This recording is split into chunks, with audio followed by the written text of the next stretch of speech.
might end up looking like this if you want. If you don't leave a nasty comment below. Yes, geezers, Bobby here, out in a new gym today, Body Gym, Phuket, Thailand. A million miles away from the tourist trap, so you're probably never going to come across it in your life. We have just finished up on an absolutely spectacular workout. Full body blast, I'm going to call this one, but the point of today's video is not that I did a workout. The point of today's video is about, does exercise selection really matter? I'm going to argue that it doesn't, and there's too much focus on finding this magical exercise or this magical set of exercises that is going to be 2, 3, 4, 10 times more effective than everything else, and once you find that, suddenly your gains are going to skyrocket. What would I say instead? Well, instead I would argue that it is not exercise selection but programming. Intelligent programming is going to dictate your progression, your upwards trajectory in the gym. I think a full body blast, a full body workout, which is not what I do every day, by the way. I think it's a perfect example of how exercise selection can be used to your benefit or can actually be detrimental to your progress. And here is why. You've got to be intelligent about the way you program. So today's workout, let's take a look at what I did.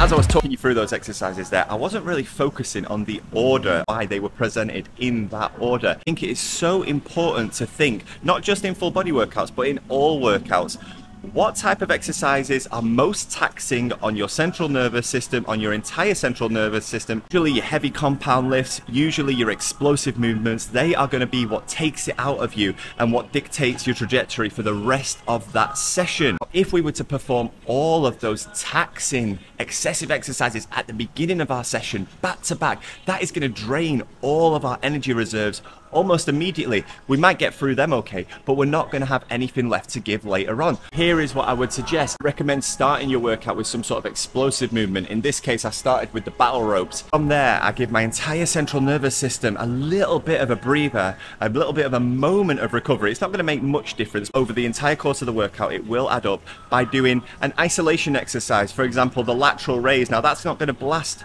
my central nervous system, but it is going to create the cumulative effect, and it is going to isolate my shoulders. It's going to give me a burn on the shoulders. From there, we move back into the explosive movements. The kettlebell squats is going to recruit more overall muscularity throughout the body. It's not an isolation movement. And then we're going to hit the lower abs with some leg raises, but we're not going to hang because, again, that's going to be more taxing in terms of grip strength, in terms of engagement of the lats. No. You can place yourself, you can stabilize yourself in a dip station and really focus on squeezing those lower abs. Do you see what I'm doing? You go from one to the other, explosive to simple, taxing to isolation. When I train like this, I find that my body gets a bit of a second wind. It finds that second bit of energy, that bit of energy that might not have been there at the beginning, and that is what pushes me through and makes sure that I can get 4 to 5 successful rounds out, working from about 10 seconds to 15 to 20, 25, and then maxing out at about 30 seconds. Weight doesn't matter in this type of training, guys. It is all about endurance,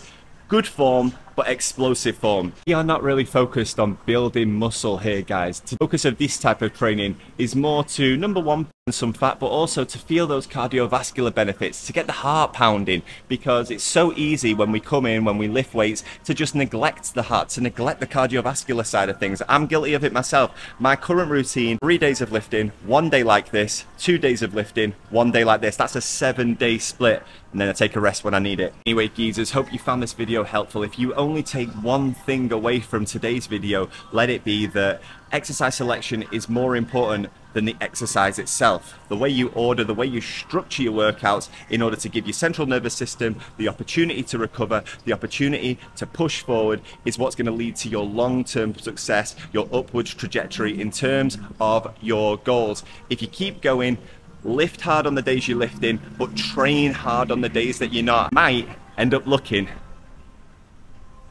like this if you want. If you don't leave a nasty comment below. Fuck off. Like the video to support your boy, drop a nice comment down below, subscribe to the channel for more, and until the next one, geezers, bye bye.